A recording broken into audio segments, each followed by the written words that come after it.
अजी, क्या हमारी गरीबी कभी खत्म नहीं होगी? क्या हमें पूरे जीवन ऐसे ही आधे पेट खाकर व्यतीत करना होगा? अरे भाग्यवान, मैं लकड़ी काटने बेचने के अलावा और कर भी क्या सकता हूँ। देखते हैं, यदि कभी हमारे जीवन में सुख लिखा हो तो वह सुख हमें जरूर मिलेगा। अच्छा भाग्यवान, अब मैं चलता हूँ, मेरा लकड़ियाँ लेने जाने का समय हो गया है। अरे मेरे प्यारे गधे, चलो, अब हमारा लकड़ियाँ लाने का समय हो चुका है। इतना कहकर लकड़हारा अपने गधे को लेकर जंगल की तरफ निकल पड़ता है।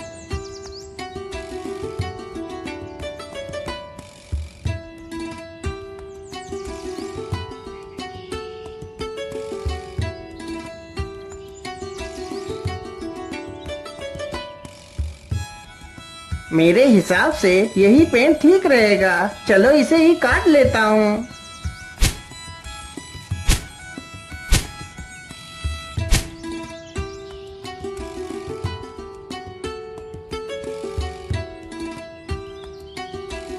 लकड़हारा जल्दी से लकड़ियां काटकर अपने गधे पर लाद लेता है और घर की तरफ निकल पड़ता है।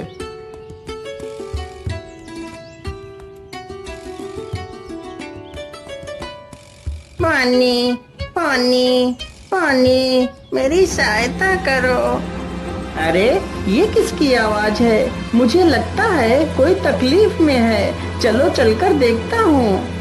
लकड़हारा जल्दी से उसी ओर जाने लगता है जिस ओर से वह आवाज आ रही थी।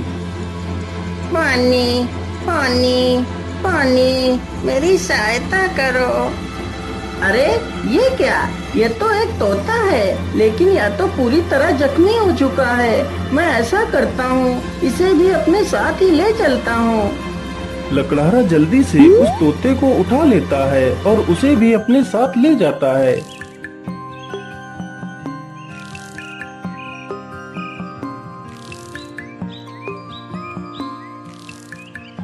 अरे भाग्यवान, तुम जल्दी से हल्दी और चूने का लेप लेकर आओ। मुझे इस तोते के जख्मों पर उस लेप को लगाना है। लकड़हारे की पत्नी तुरंत ही हल्दी और चूने का लेप लेकर आती है। लकड़हारा तुरंत ही उस तोते के जख्मों पर उस लेप को लगाने लगता है। अरे तोता भाई, मैंने तुम्हारे जख्मों पर दवाई लगा दी है, अब तुम जल्दी ही स्वस्थ हो जाओगे। इस प्रकार तोता 1-2 दिनों में ही पूरी तरह स्वस्थ हो जाता है।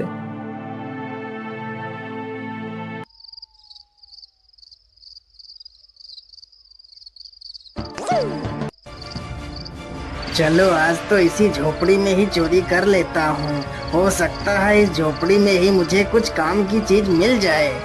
इतना कहकर वह चोर उस झोपड़ी में घुस जाता है। तभी वह तोता उस चोर को देख लेता है।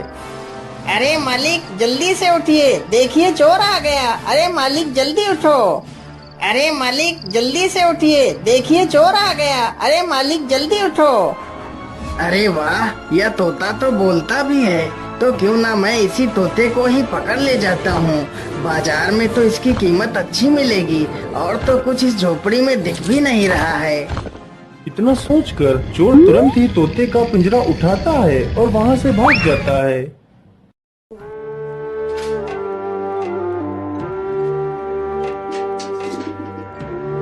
चोर को चलते चलते रात से सुबह हो जाती है। ओहो, मैं तो रात भर चलते चलते कितना थक गया हूँ।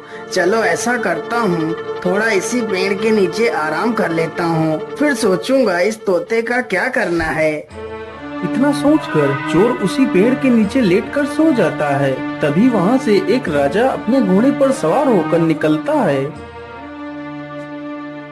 महाराज, मुझे बचा लीजिए, मेरी रक्षा कीजिए महाराज, नहीं तो यह चोर मुझे मार डालेगा। अरे ये कौन है जो मुझे मदद के लिए पुकार रहा है, लेकिन आसपास तो कोई नहीं दिखाई दे रहा है। अरे महाराज, उधर नहीं, इधर नीचे देखिए महाराज, मैं इधर हूँ। महाराज मुझे बचा लीजिए, यह चोर मुझे उठाकर ले जा रहा है। अरे वाह, यह तोता तो बोल भी सकता है। चलो मैं इस तोते को खरीद लेता हूँ। यह तोता मेरी पुत्री को बहुत पसंद आएगा।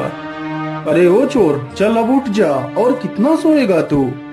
महाराज, मैंने कोई चोरी नहीं की, मुझे कुछ मत करना महाराज। नहीं नहीं, मैं तुम्हें कुछ नहीं करूँगा। तुम यह तोता मुझे दे दो, मैं तुम्हें इसके बदले 100 सोने की मोहरें दूंगा। राजा की यह बात सुनकर चोर बहुत खुश हो जाता है। लेकिन याद रहे, मैं तुम्हें ये मोहरें तभी दूंगा यदि तुम आज से चोरी करना छोड़ दोगे। यदि ऐसा नहीं किया तो मैं तुम्हें कारागार में डाल दूंगा। नहीं नहीं महाराज, मैं आज के बाद कोई चोरी नहीं करूंगा। राजा तुरंत ही उस चोर को 100 सोने की मोहरें दे देता है और तोते का पिंजरा लेकर वहाँ से चला जाता है।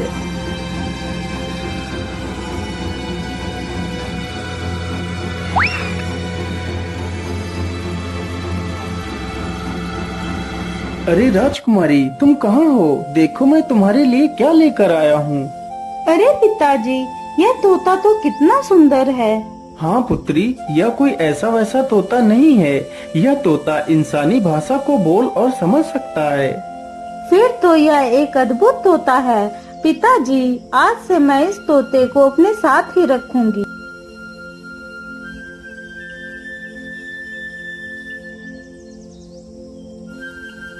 राजकुमारी रोज उस तोते को अच्छे अच्छे पकवान खिलाती, लेकिन तोते को उस लकड़हारे की बहुत ज्यादा याद आती रहती थी।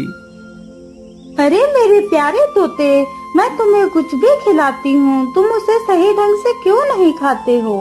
क्या बताऊं राजकुमारी जी, मुझे इस पिंजरे में कैद हुए पूरा 1 महीना हो चुका है। मेरा मन भी आकाश में उड़ने को कर रहा है, लेकिन मैं इस पिंजरे में कैद हूँ। मैं क्या कर सकता हूँ? अच्छा, ऐसी बात है तो फिर चलो मेरे साथ, आज मैं तुम्हें बाहर की सैर करा के लाती हूँ। राजकुमारी तोते को जंगल में ले जाती है और उसे पिंजरे से बाहर निकाल देती है। फिर तोता आसमान में उड़ने लगता है। अरे ये क्या, ये पेड़ इतना चमक क्यों रहा है? क्या यह पेड़ कोई जादुई पेड़ है?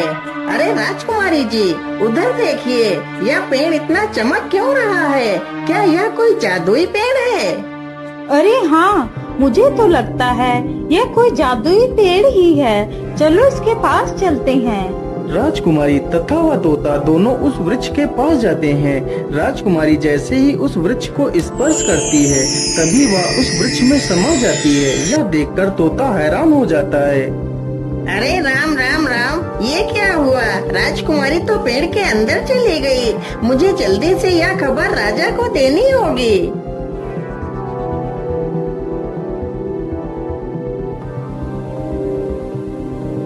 अरे ये मैं कहाँ आ गई? ये कौन सी जगह है?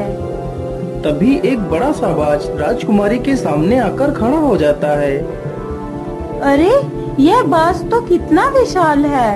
इतना बड़ा बाज तो मैंने आज तक नहीं देखा। तभी वह बाज राजकुमारी को अपने पंजे में दबाकर उड़ जाता है। अरे दुष्ट बाज, मुझे छोड़ दे, तू मुझे कहाँ ले जा रहा है? वह बाज राजकुमारी को एक गुफा के भीतर ले जाता है, जहाँ एक डायन खड़ी होती है।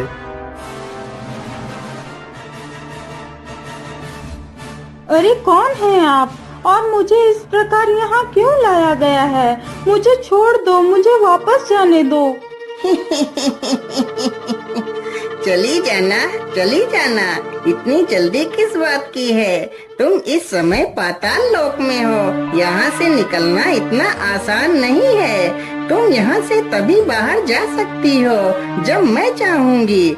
यदि तुम यहाँ से बाहर जाना चाहती हो तो तुम्हें मेरा एक काम करना होगा। बोलिए, आप क्या काम करवाना चाहती हैं? राजकुमारी जी, तुम्हें मेरे लिए अमृत लाना होगा। लेकिन ये अमृत कहाँ मिलेगा? ये अमृत तुम्हें रंगी कंचन की पहाड़ियों में मिलेगा। लेकिन ये पहाड़ी कहाँ पर है? फिर वह डायन राजकुमारी को अमृत लाने का रास्ता बताती है। वह डायन अमृत पीकर अमर होना चाहती थी, और पूरी दुनिया पर राज करना चाहती थी। उस डायन ने उस विशाल बाज को अपने वश में कर रखा था, जिससे वह सारे काम करवाती थी। डायन की ये सारी बातें सुनकर राजकुमारी वहाँ से अमृत लाने के लिए चल पड़ती है।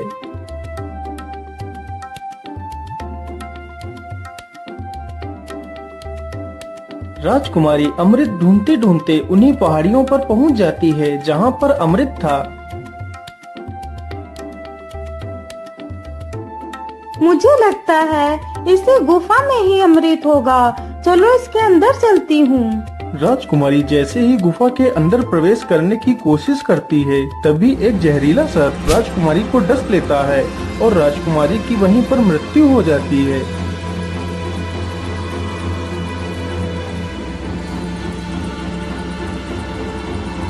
महाराज, यह वही पेड़ है जिसमें राजकुमारी समा गई है। ठीक है तोते, तुम यहीं पर रुको, मैं इस पेड़ के अंदर अकेला ही जाऊंगा। राजा जैसे ही पेड़ को हाथ लगाता है तो वह भी उसी पेड़ के अंदर चला जाता है।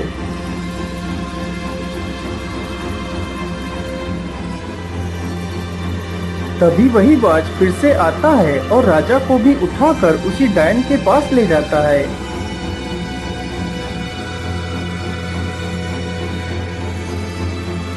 कौन है आप और मुझे यहाँ पर इस प्रकार लाने का क्या कारण है? मेरी राजकुमारी कहाँ है? अरे महाराज, आप चिंता ना करिए, आप जल्दी ही अपनी राजकुमारी से मिलेंगे।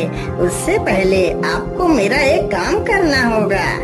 ठीक है डायन, मुझे जल्दी से बताइए, मैं तुम्हारे लिए क्या काम कर सकता हूँ। फिर वह डायन राजा से भी उसी अमृत को लाने की बात कहती है। ठीक है डायन, मैं तुम्हें वह अमृत लाकर दे दूंगा, लेकिन मेरी पुत्री को कुछ नहीं होना चाहिए। इतना कहकर राजा अमृत लाने के लिए चल पड़ता है।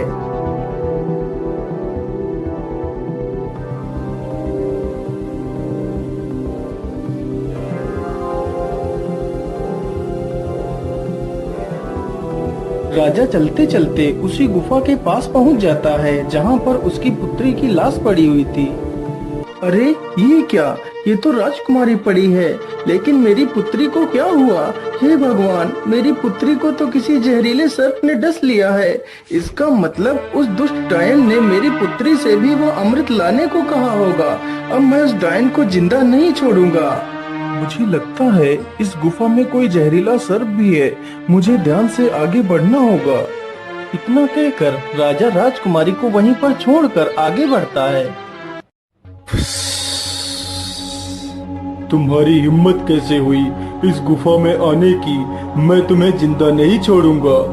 सर्प जैसे ही राजा को डसने के लिए आगे बढ़ता है, राजा तुरंत अपनी तलवार से सर्प के 2 टुकड़े कर देता है। दुष्ट, तूने ही मेरी पुत्री को मारा है, मैं भला तुझे जिंदा कैसे छोड़ सकता था? इतना कहकर राजा गुफा में आगे बढ़ता है। राजा जैसे ही आगे बढ़ता है, तभी एक तीर बहुत ही तेज रफ्तार से राजा को छूकर निकल जाता है। तभी राजा अपने कदम पीछे ले लेता है। अरे ये क्या, इस गुफा में तो तीर की वर्षा होने लगी। अब क्या करूं, अमृत तक कैसे पहुंचूं? फिर राजा तीर चलने की प्रक्रिया को ध्यान से देखता है। अरे ये क्या, जब एक तीर इस दिशा से उस तरफ जाता है, तभी दूसरा तीर उस दिशा से इस तरफ आता है। इसका मतलब यदि मैं एक एक कदम आगे बढ़ाऊं तो मैं अमृत तक पहुंच सकता हूं। इस प्रकार राजा अपने बुद्धि के बल पर उस चुनौती को भी पार कर जाता है।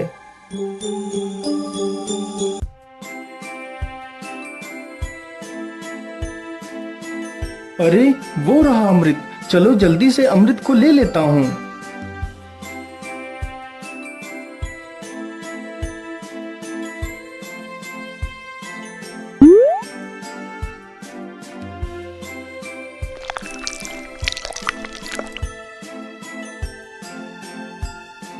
मैं ऐसा करता हूँ, पहले मैं इस अमृत को अपनी पुत्री को पिलाता हूँ।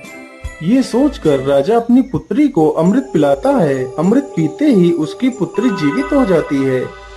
अरे पिताजी, आप यहाँ पर कैसे आ गए? पुत्री, मैं तुम्हें लेने आया हूँ, अब तुम बिल्कुल भी चिंता मत करो, मैं यहाँ पर आ गया हूँ। फिर वह राजा उस अमृत को खुद भी पी लेता है और बाद में बचा हुआ अमृत उस सर्प के मुंह में डाल देता है। अमृत मुंह में पड़ते ही सर्प भी जीवित हो जाता है।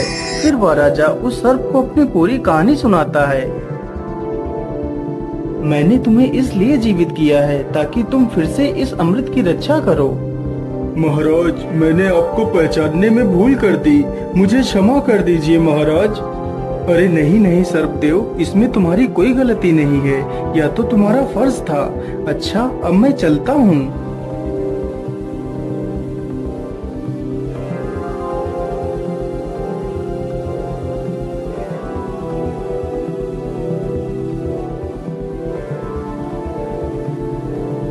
राजा उस बोतल में अमृत के स्थान पर एक तालाब से साधारण जल भर लेता है और डायन के पास पहुंच जाता है।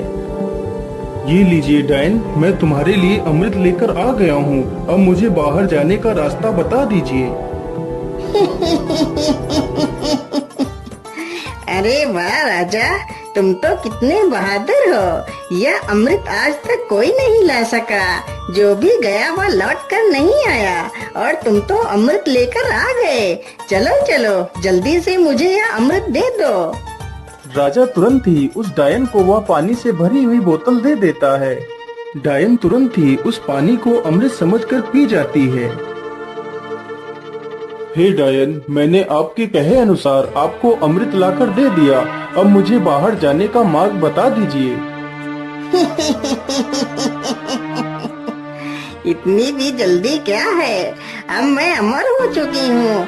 अब तुम दोनों यहाँ से कहीं नहीं जाओगे। आज से तुम दोनों भी मेरे गुलाम हो। अरे डायन, ये तो सरासर धोखा है। मुझे यहाँ से जाने का मार्ग बताओ, नहीं तो मैं तुझे मार डालूंगा। अरे मूर्ख राजा, अब मैं अमर हो चुकी हूँ। अब तू मेरा कुछ भी नहीं बिगाड़ सकता। अच्छा, ऐसी बात है, तो फिर ये ले मेरे इस तलवार के वार को झेल। इतना कहकर राजा उस डायन के पेट में तलवार घुसा देता है। ये क्या हो गया? मैं तो अमर हो गई थी। इसका मतलब तूने मेरे साथ धोखा किया है। पानी पीकर खुद को अमर समझने वाली उस डायन की मृत्यु हो जाती है। डायन के मरते ही वह बाज आजाद हो जाता है। महाराज, आपकी जय हो।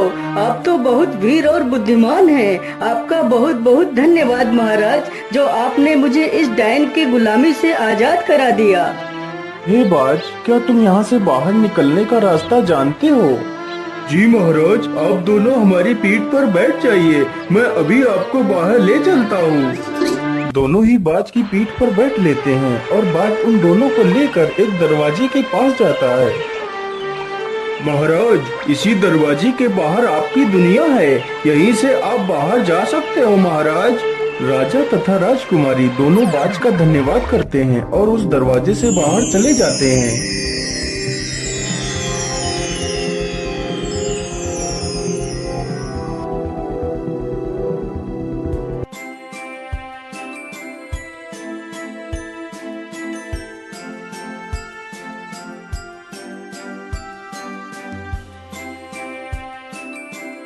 हे तोते, यदि आज तुम न होते तो मैं कभी भी अपनी पुत्री को नहीं पा सकता था।